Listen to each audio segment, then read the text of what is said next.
وَلِكُلٍّ وِجْهَةٌ هُوَ مُوَلِّيهَا فَاسْتَبِقُوا الْخَيْرَاتِ أَيْنَمَا تَكُونُوا يَأْتِ بِكُمُ اللَّهُ جَمِيعًا إِنَّ اللَّهَ عَلَى كُلِّ شَيْءٍ قَدِيرٌ. Lisan agak cepat. Saya cepat sedikit sebelum ke harta.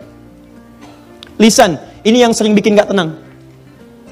Quran surah ke-49 ayat 11 sampai 12. Tahan. Kalau hidupnya ingin tenang, kata Al-Quran, satu, jaga pandangan, kedua, jaga lisan. Ini langsung ayatnya turun. Ya, Quran surah 49 ayat ke-11 sampai dengan 12. Ya ayyuhalladzina amanu la yaskhar qaumin qaum. Ada ayatnya? Ya, saya pelankan sedikit. Ya ayyuhalladzina amanu, hei orang-orang yang masih merasa punya iman. Saya sering katakan ya-nya harfun nida. Nida itu huruf panggilan.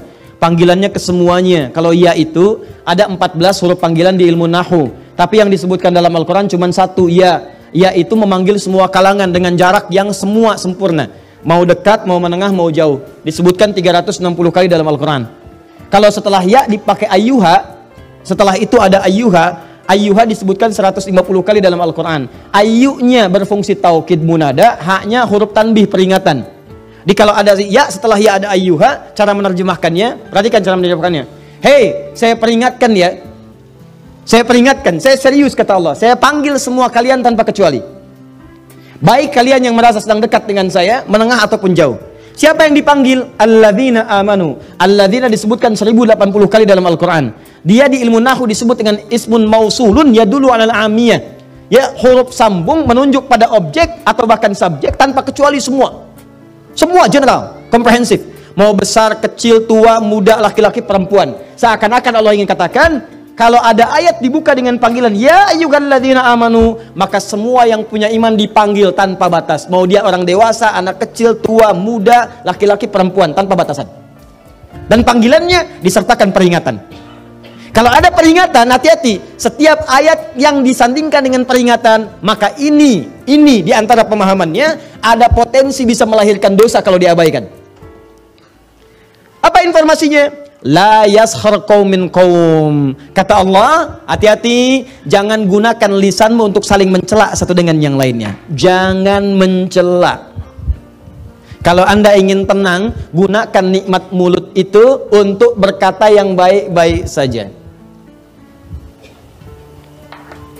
Maka hindarkan yang tidak baik. Fokus, lihat hadis Nabi. Saya lompat sedikit. Man kana yu'minu billahi wal yaumil akhir falyaqul khairan aw liyasmut. Cara mensyukuri nikmat lisan itu, kalau ingin ditambah kenikmatannya, di antara kenikmatan di lisan itu akan berpengaruh pada ketenangan dan kenyamanan hidup. Orang yang nggak bisa menjaga lisan, maka hidupnya cenderung tidak tenang dan tidak nyaman. Fokus baik-baik. Kata Nabi, bagaimana caranya? Katakan yang baik-baik. Kalau tak mampu, pilihan keduanya diam. Tidak ada yang ketiga. Cuma dua. Saya ulang, tidak ada pilihan yang ketiga. Cuma dua. Satu, dua. Sudah, ini. Pilihannya cuma ini. Kata Nabi, katakan yang baik-baik, kalau tak mampu, diam. Jadi cuma dua, baik dan diam. Ada berapa? Oh, kan? Jadi katakan yang baik, kalau nggak bisa diam. Nggak ada yang ketiga. Dimohon maaf, kalau hidup Anda ingin tentram, dapat kan tentram itu kenikmatan. Kalau ingin nikmat, kata Nabi, baik aja yang baik katakan. Katakan yang baik, katakan yang mulia, katakan cinta, ya katakan yang indah-indah. Kalau nggak mampu, diam aja. Diam. Nah, Ustadz, apa di antara yang tidak baik yang nggak boleh kami lakukan? Sehingga dengan itu berpotensi hidup kita nggak tenang. Kayaknya nggak nikmat. Kaya tapi nggak tenang. Maaf, mewah tapi gelisah. Nggak nikmat. Apa di antara rinciannya? Turunlah ketentuan Allah di Quran surah 49 ayat 11 sampai dengan 12. Kalau Anda masuk coba-coba ke sini, maka Allah akan jamin Anda nggak akan pernah tenang hidupnya. Yuk, satu, kata Allah jangan mencela.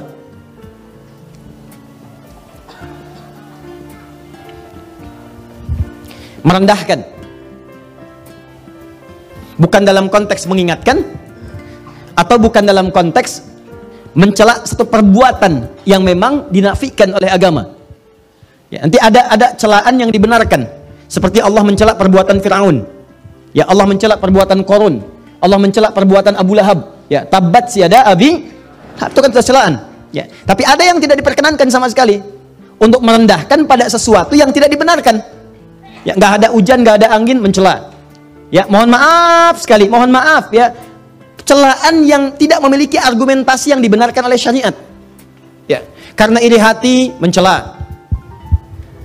Karena tidak ingin tersaingi, mencela. Maaf sekali. Ya. Karena persoalan-persoalan kedudukan dunia, harta benda dan sebagainya, muncul mencela. Yang paling berbahaya sekarang ini yang coba saya amati baik-baik. Saya nggak habis pikir ini, ya. Ada orang yang kemudian belajar agama mencela. Itu yang agak saya susah pahami. Kalau orang bertikai mencela, barangkali bisa kita damaikan. Tapi ini orang masuk ikut taklim, belajar agama, pulang dari taklim mencela. Saya suka berpikir, ini di taklimnya belajar apa?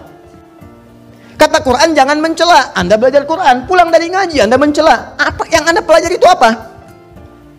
Bahkan yang paling menarik ada larangan di Quran, jangan mencela. Mencela itu menghadirkan ketidaknyamanan. Makanya ketika Anda mencoba mencela orang lain, Anda menyoal orang lain, Anda menghina orang lain, sebetulnya kehidupan Anda sedang tidak tentram. Silakan kalau nggak percaya. Dan sekarang celaan itu bukan cuma di lisan, sudah masuk tangan. Tuh, dah tulis di media sosial. Dan sudah menjadi bagian dari kenikmatan bagi sementara orang. Kamu tidak seperti apa yang aku duga. Terus nulis itu santai banget sambil masak di dapur. Yang paling nggak tenang ditungguin komennya itu. Belum. Udah 3 jam belum. Yang paling nggak enak sampai mau tidur, itu baru mau tidur pun ngecek lagi. Udah berapa komen hari ini? Yang paling bahaya, bangun dari tidur pun lupa baca doa, yang dilihat handphone. Ya, bahkan ada satu surat menyebutkan langsung, orang-orang seperti ini siang dan malam tidak akan tenang. Siang dan malam tidak akan tenang. Ya, pasangannya apa? Ghibah. Dan celakanya sekarang diperhalus. Ya, ada gosip, ada ngerumpi, ada macam-macam dan sebagainya. Silahkan cek. Orang ini langsung dijamin oleh Allah Subhanahu wa taala. Mohon maaf sekali, orang semacam ini bukan cuma tidak akan tenang di dunia, di akhirat pun akan dibuat gelisah. Karena disediakan khusus makanan khusus di akhirat, langsung disebutkan di ayatnya. Ayuhibbu ahadukum ayyakula lahma akhihi maitan fakarihtumu. Orang yang terbiasa gibah saat di dunia dan dia tidak bertobat, maka di akhiratnya langsung dihidangkan makanan yang terbuat dari bangkai orang yang digibahkan itu. Nih, saya kasih gambaran ya, maaf ya. Kalau ada orang gibah bisa membicarakan seseorang dengan niat untuk merendahkannya. Begitu dibicarakan itu baru disebutkan namanya dengan niat tadi itu sudah memindahkan pahala. Di hadis Muslim pindah pahala. Ya. Misal Anda bicarakan, jangan Anda lah, orang lain ya. Bisa bicarakan yang lain, begitu dibicarakan disebut namanya. Itu Adi Hidayat tuh. Ya, baru Adi Hidayat tuh. Ustadz bid'ahnya belum disebut. Ya. Tuh Adi Hidayat tuh, ya. Begitu disebutkan Adi Hidayat, itu langsung pindah pahala dia kepada saya. Seketika. Ya, seketika. Saya tidak Ustadz, bagus. Tidak seperti yang itu tuh, dia tuh selalu begitu. Nah, itu pindah. Seketika pindah. Nah, kalau dia tidak bertobat, diteruskan Adi Hidayat tuh begini, sebutkan semuanya. Itu secara otomatis langsung akan dibentuk dari mulai wajahnya, ke tangannya, sampai dengan ke kakinya. Kalau tidak bertobat, maka hukuman pertama saat masuk neraka ini makan bangkai saudara yang kamu telah bincangkan di dunia. Ayo, habiskan, dipaksa tuh, terus. Tarik dulu bunuh-bunuhnya, celupkan ke neraka. Begitu dicelupkan, lapar ya, tuh makan bangkai. Ya, ayo makan. Haus, nih minum nanah. Masukkan, ayo angkat, masukkan, angkat. Lapar, buang. Demikian seterusnya. Jadi awas, hati-hati. Di dunia dia dibuat tidak tentram karena orang yang gibah itu nggak akan pernah tenang. Nggak akan pernah tenang. Dan di akhirat dia akan dibuat oleh Allah semakin merasa tidak gelisah dan tidak akan pernah tentram untuk selamanya. Di antara manusia yang paling luar biasa mengamalkan ini, menjaga lisannya, dan sampai kemudian mohon maaf teman-teman, mohon maaf sekali, sampai beliau ini Masya Allah sampai tidak menemukan sebuah hal yang kotor dalam jiwanya.